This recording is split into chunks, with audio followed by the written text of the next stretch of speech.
Jeg sidder her ude i naturen og tænker på min nye ven. Han hedder Jesus. Når han ikke laver mirakler, så samler han på grankogler. Hov, der er han! Hej, Jesus! Hej, hej.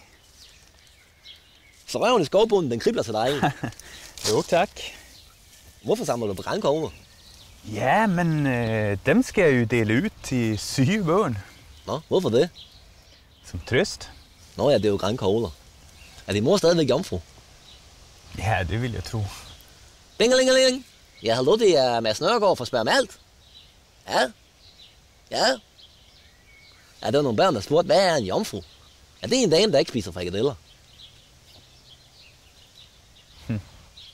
Nå, men nu trænger jeg til at være alene. Nå, jamen, så går jeg ud og samler nogle flere grankogler. Jamen, gør du bare det. Hej, hej. Hej. Ja, så er der jo nogen, der har spurgt, hvem ejer naturen? Ja, det gør vi mennesker. Dyrene, de låner den bare.